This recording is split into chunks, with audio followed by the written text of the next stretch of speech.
I would like to start by very importantly, सबसे पहले मैं अपना ये प्रेस कॉन्फ्रेंस शुरू होने से पहले अपील करना चाहता हूँ कि मैंने सुना है कि सिमना में 2-3 जगह में, मांडाई में और स्पेसिफिकली तुरा शिखर में कहीं में थोड़ा सा वायलेंस हो रहा है। मैं मीडिया के थ्रू अपने सपोर्टर्स को, जिसने हमें वोट किया है, वॉलंटियर्स को, सबको बोलना भी चाहता हूँ और वार्निंग भी देना चाहता हूँ कि मैं as a chairman of Tipra Motha violence को एक्सेप्ट नहीं करता हूँ और मैं इसको टॉलरेट भी नहीं करूँगा।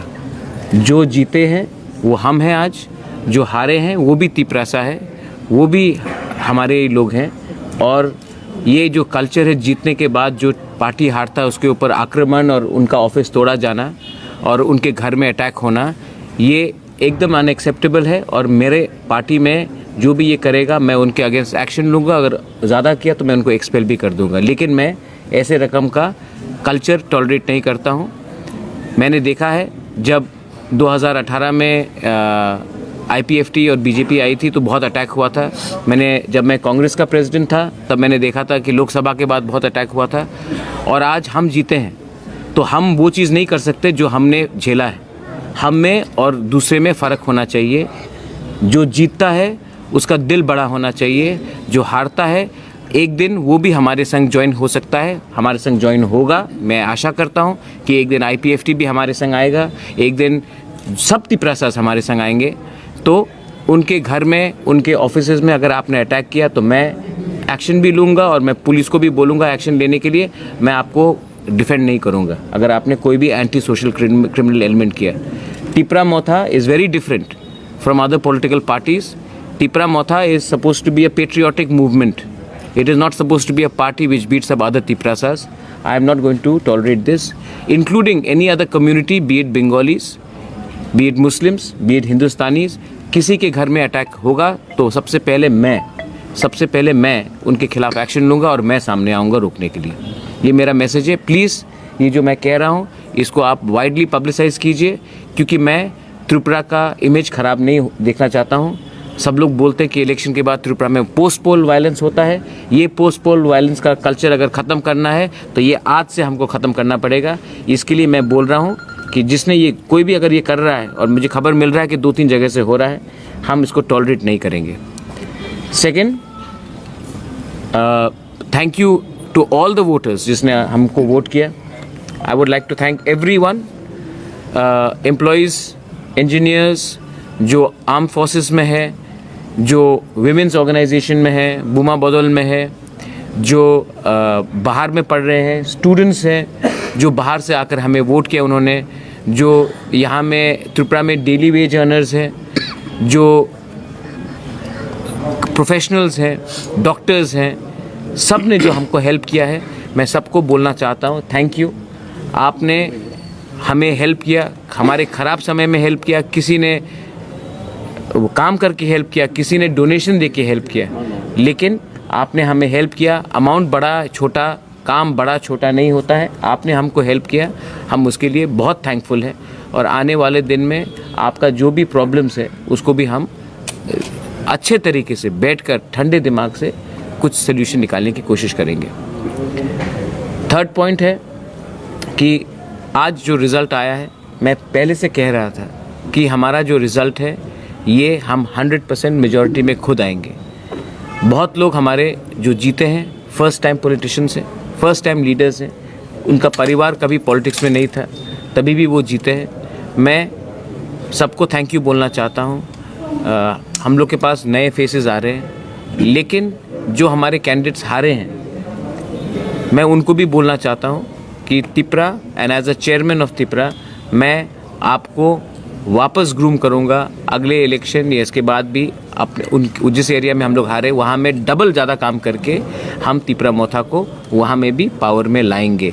बहुत अच्छे लीडर्स ने बहुत अच्छा फाइट किया है और नहीं जीते। नकुल जय ने बहुत अच्छा फाइट किया, बहुत पुअर बैकग्राउंड से है, तभी भी 63 वोट से वो हारा है।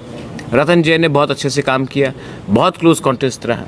हमारे डेविड मुरा सिंह, कोई कहता था कि मिर्ज़ा कथालिया से कोई जीत नहीं सकता, लेकिन डेविड मुरा सिंह ने बहुत अच्छा फाइट दिया और एक स्ट्रॉन्ग गढ़ से सिर्फ 300 350 वोट से वो हारा है। यूथ है, 33 इयर्स का है, उसको फिर से हम लोग चांस देंगे। जो लोग को टिकट नहीं मिला, हरिंदर रियांग, उसने अच्छा फाइट दिया। हमारे बहुत कैंडिडेट्स हैं जिसने बहुत अच्छे तरीके से फाइट किया है। अनफॉर्चुनेटली वो नहीं जीत पाए, लेकिन हम उनको भी बुलाकर ठीक से बात करेंगे और हम एक ऐसा सरकार चलाएंगे जिसमें यूथ को हम प्रायोरिटी देंगे, विमेन को प्रायोरिटी देंगे और एजुकेटेड प्रोफेशनल्स को भी प्रायोरिटी देंगे। एक बात चल रहा है कि सब लोग पूछते हैं कि इलेक्शन से पहले पूछा गया कि हम किसके साथ हैं, सीपीएम के साथ है या कांग्रेस के साथ है। आज ये अनारस चाइना का है या नागपुर का है, आज पूरे त्रिपुरा लोग ने बता दिया है ये अनारस 100% लोकल टिपरासा अनारस है।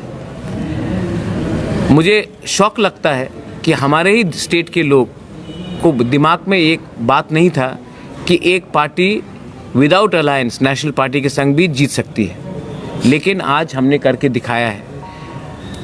जब मैं स्टूडेंट था तो एवरीबडी वुड आस्क मी कि oh you are from Tripura. जब मैं बाहर पढ़ता था, oh you are from Tripura, we do not want to become north east में। सब लोग बोलते थे, नागालैंड, मिजोरम, मेघालय, अरुणाचल प्रदेश, मणिपुर, सब लोग बोलते थे, आसाम में भी। हमको और एक त्रिपुरा नहीं होना है, हम लोग और एक त्रिपुरा नहीं बनने चाहते। आज त्रिपुरा से एक रीजनल पार्टी निकला है जिसने without alliance with BJP, without alliance with CPM और कांग्रेस अपने दम में पावर में हम लोग आ चुके हैं। और जो पार्टीज जो लोग हमारा मजाक उड़ाते थे, आज वो या फिर बीजेपी के संग है या फिर कांग्रेस के संग है अपने स्टेट में पावर के लिए। तो हमने भी एक मैसेज भेजा है that you don't want to be another Tripura, but Tripura can also send a message to rest of India. Tripura can also send, the indigenous people of Tripura can also send a message to the whole of Northeast that if your principle is strong, if you are honest, if you are committed, and if you do not compromise, you can win. Because you have to put faith in yourself and on your people, and not on power and not on facilities. We have proved to the whole of Northeast that a regional party can fight on its own merit and still emerge as victors. ये मेरा बहुत important statement है।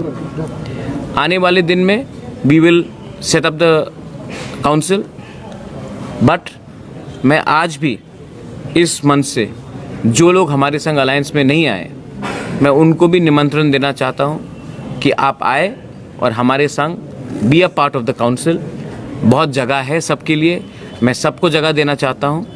जो regional parties नहीं आए, IPFT नहीं आया, हमने एक दो पार्टीज़ के बारे पाताल कन्या से मैंने बात किया था, उनको भी मैं निमंत्रण देता हूँ, आइए और सरकार का हिस्सा बनिए। ये सरकार आपका भी है, सिर्फ मेरा नहीं है। मैं ऐसा राजनीति नहीं करना चाहता हूँ जहाँ मैं किसी को अलग रख के मैं पॉलिटिक्स करूँ। मैं सब रीजनल पार्टीज़ को इनवाइट कर रहा हूँ, आइए and be a part of this government. सबके लिए जगह है, सबको सम्मान से मैं न्योता दे रहा हूँ, निमंत्रण कर रहा हूँ, आप आइए और हमारे संग इस सरकार में शामिल होइए। लास्ट, मीडिया को आप लोग ने, बहुत लोग ने हमको स्पेशली जो यूट्यूब में है, स्पेशली जो सोशल प्लेटफॉर्म में है, जो आपको मेन स्ट्रीम मीडिया नहीं बोल सकते, उन्होंने बहुत हेल्प किया है। और मैंने शुरू में ही मैं समझ चुका था कि the future of media is not in print, it is not in big offices, it is in the mobile phones. मैंने इसको माना, मैंने यूथ को पावर, हमने यूथ का पावर समझा और हमने इस प्लेटफॉर्म में हमने काम किया। आई रियली थिंक दैट आपने जो हमको हेल्प किया है, क्योंकि एक इमेज बनाया जा रहा था कि मैं कम्युनल हूँ, एक इमेज बनाया जा रहा था कि मैं एंटी बंगाली हूँ या एंटी एक रिलीजन हूँ या कुछ हूँ। ये आपने अपने मोबाइल से लेकर जो असली चेहरा है मेरा, वो आपने दिखाया। आई एम वेरी हैप्पी, क्योंकि ये जो प्रोपेगेंडा था मेरे खिलाफ 2 या 3 बड़े हाउसेस कर रहे थे, लेकिन जो मुझे जानते हैं कि ये जो ADC काउंसिल बनेगा, इसमें ना मुसलमान को कोई खतरा है, ना हिंदू को खतरा है, ना क्रिश्चियन को, ना बुद्धिस्ट को। इस काउंसिल में ना कोई बीजेपी जो करता है उसको खतरा है, जो सीपीएम करता है उसको खतरा है, जो आईपीएफटी करता है उसको खतरा है, जो कांग्रेस करता है उसको खतरा है। ये काउंसिल सबके लिए है, ये काउंसिल बंगाली के लिए भी है, ये काउंसिल में मणिपुरी जो है, हिंदुस्तानी से जो टीटीएडीसी से हमारे 19 ट्राइब से बाहर है, ये उनके लिए भी है। और हमारे एक या दो जो स्मॉलर ट्राइब्स है, मैं उनको बोलना चाहता हूँ, जो मैंने कमिटमेंट दिया था आपको कि आपको लाएंगे सरकार में, वो भी मैं बैठकर ठीक से करूँगा। अगर आपका कोई क्वेश्चंस है तो please ask me this questions. Newly elected meeting होगा कब आप लोगों की पार्टी? कल we are going to sit down with all the candidates who have won and who have not won. उसके बाद we will take a decision. Maharaj, दो सवाल हैं। एक है, इस जीत की अहम वजह क्या है, और दूसरा है, क्या आने वाले जो चुनाव हैं इसमें भी क्या आप लोग लड़ाई के मैदान में आएंगे? देखिए, मुझे एक बात है कि मैं समझ नहीं पाता हूँ। अभी एक इलेक्शन ख़त्म हुआ है, इस इलेक्शन ने हम सबका एकदम हलवा टाइट कर दिया, ठीक है। अभी आप दूसरा इलेक्शन के बारे में सोच रहे हैं। पहले ये जो सरकार आएंगे ठीक से चलाना होगा, क्लीन ट्रांसपेरेंट चलाना होगा। तो हम सोच रहे हैं कि कैसा डिलीवर करे पब्लिक को। आपका पहला सवाल क्या था? पहला सवाल था, इस जीत की अहम वजह क्या है? इस जीत की अहम वजह ये है कि इस इलेक्शन में अगर आप नोटिस करेंगे तो बीजेपी ने मुझे अटैक किया। बीजेपी ने, मतलब पूरा पार्टी नहीं, लेकिन 2-3 लीडर्स अटैक किया पर्सनली नाम करके। सीपीएम ने मेरी माँ को कुछ भला बुरा कहा। कांग्रेस ने कहा कि हम एसी रूम पॉलिटिशियन हैं, अगर मुझे थोड़ा सीट से ज़्यादा मिला तो वो पॉलिटिक्स छोड़ देंगे। सब ने मुझे, सोनिया गांधी को मैंने गद्दारी किया है सोनिया गांधी के संग। तो मैंने किसी के खिलाफ पर्सनल अटैक नहीं किया, मैंने पॉजिटिव कैंपेन किया। मैंने ना देश के प्राइम मिनिस्टर के खिलाफ कुछ बोला, ना मैंने बिप्लब जी के खिलाफ कुछ बोला, ना मैंने मानिक बाबू के खिलाफ कुछ बोला, ना मैंने राहुल गांधी या सोनिया गांधी जी के खिलाफ कुछ बोला। मेरी एक इंडिपेंडेंट पार्टी है, मैं अपने लाइन में जा रहा हूँ, हमारी आइडियोलॉजी है, और ये आइडियोलॉजी ना राइट की तरफ जाती है ना लेफ़्ट की तरफ जाती है। हमारी एक इंडिपेंडेंट व्यू है और हम उसमें चले। तो मुझे लगता है कि आप देखेंगे कि जो सपोर्ट मुझे मिला है विमेन से, जो यूथ से मिला है, जो मदर्स से मिला है, जो माँ से मिला है, वो बहुत ज़्यादा है। क्योंकि हमने नफ़रत की राजनीति नहीं की, हमने पॉजिटिव राजनीति की। और जिसने नफ़रत की राजनीति की, नाम बक के सोशल मीडिया में आधा अनारस मुझे बनाकर, उन्होंने अपना समय नष्ट किया। अगर वो लोग यही समय अगर अच्छे बात में करते, यूनिटी के बारे बात करते, मैंने पब्लिक प्लेटफॉर्म में सबका प्रशंसा किया, लेकिन इन्होंने सिर्फ नेगेटिव बात किया। तो मुझे लगता है कि पब्लिक ने उसी को चूज़ किया है जो यूथ भी है, फ्रेश फेस है, और वो नेगेटिव नफ़रत की राजनीति नहीं कर रहा था।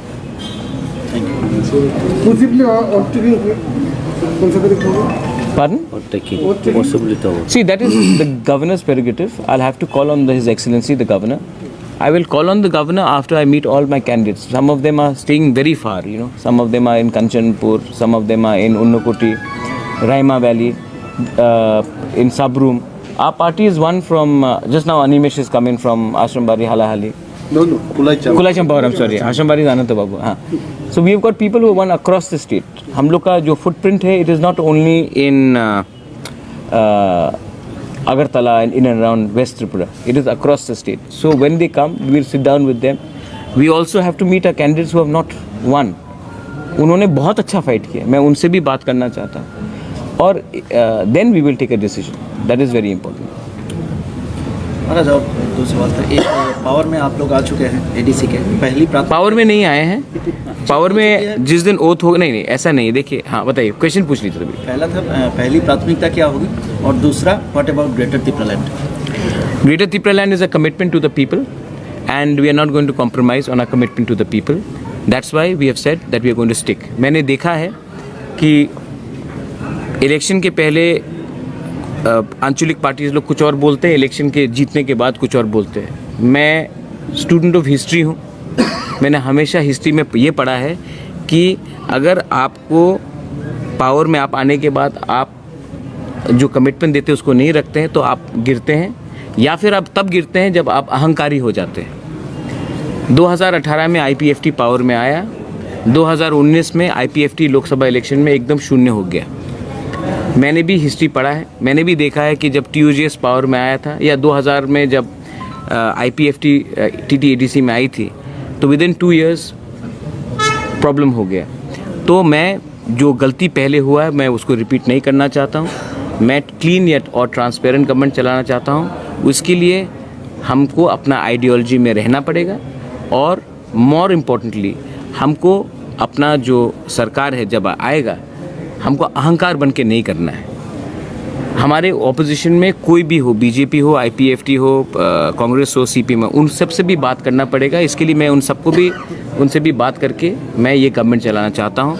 और जो बॉडी लैंग्वेज है, एक सरकार का बॉडी लैंग्वेज भी होता है, नेता का एक बॉडी लैंग्वेज भी होता है, वो पॉजिटिव होना चाहिए, अहंकारी नहीं होना चाहिए। लाल बत्ती में 15-20 पुलिस सामने आगे करके घूमने से TTADC का डेवलपमेंट नहीं होगा। TTADC का डेवलपमेंट जब होगा जब हम अकाउंटेबिलिटी लोगों को दे, मीडिया को दे और सबको दे। तो ये लेकर मैं आगे बढ़ना चाहता हूँ। Sir, in 2019 you left the Congress party and in December TIPRA was formed. As a NGO. Yeah. NGO, and later on it was made a political party. In less than 1.5 years, TIPRA has won the district council election. Do you want this narrative to be taken across the northeast and the other states that the regional party can win the election without national party's help?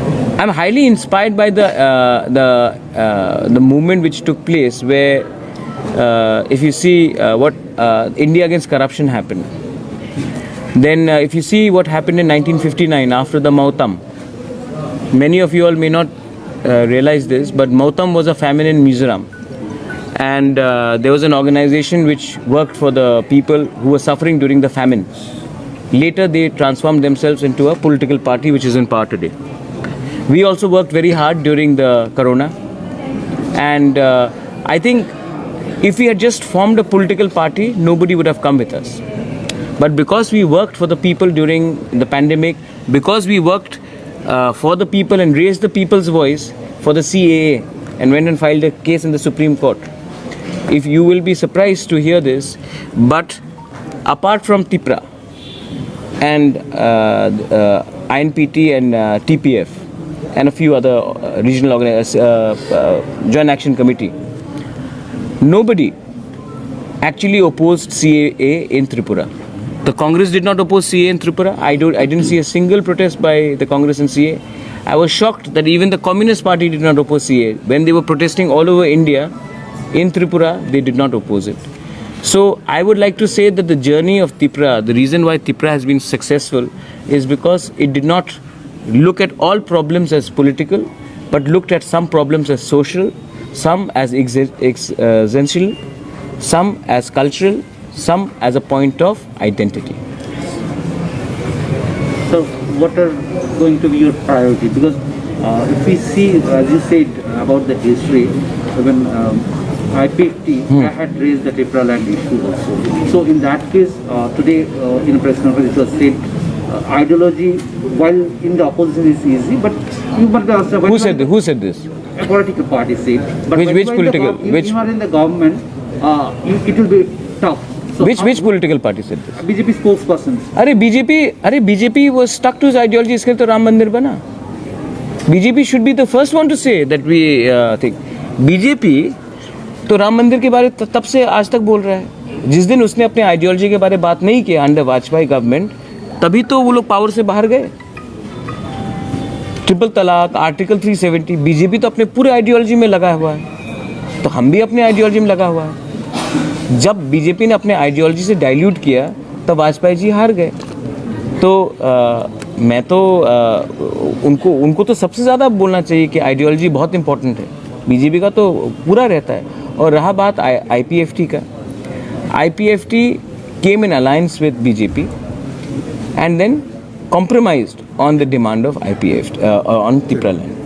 I have not coming in power with any political party. I have come to power on my own.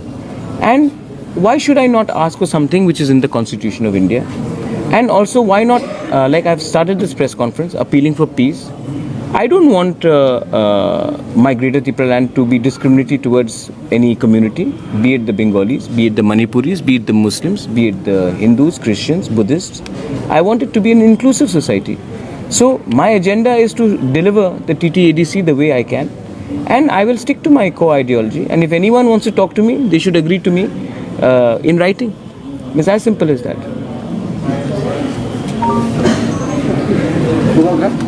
What will be your first step towards development after oath-taking ceremony? My first step towards development will be to produce a white paper. Maybe a lot of people may not realize the concept of white paper. White paper means presenting it to the public, the real facts on what is happening in TTADC. The people of Tripura, even I don't know what is happening in TTADC. Even मैं भी नहीं जानता हूँ कि कितना fund जा रहा है, कितना फंड सैलरी के लिए जा रहा है, कितने फंड रोड्स के लिए जा रहा है, कितना इलेक्ट्रिसिटी के लिए जा रहा है, कितना ट्यूशन फीस है, कितना स्कूल्स, हेल्थ सेंटर. तो मैं चाहता हूँ कि ये जो फंड्स आ रहा है इसको हम पब्लिक डोमेन में वेबसाइट में लिखें कि इतना रुपया यहाँ जा रहा है, इतना रुपया इस डिपार्टमेंट में जा रहा है, इतना रुपया सैलरी के लिए जा रहा है, और ये पब्लिक के पास जाए. तब उसके बाद एक कॉम्पिटेंट अथॉरिटी से लेकर एक वाइट पेपर प्रिपेयर करके एक विजन डॉक्यूमेंट करके हम आगे बढ़े. मैं करप्शन को टॉलरेट नहीं करूँगा और मैं फाइनेंशियल मिसमैनेजमेंट को एकदम टॉलरेट नहीं करूँगा.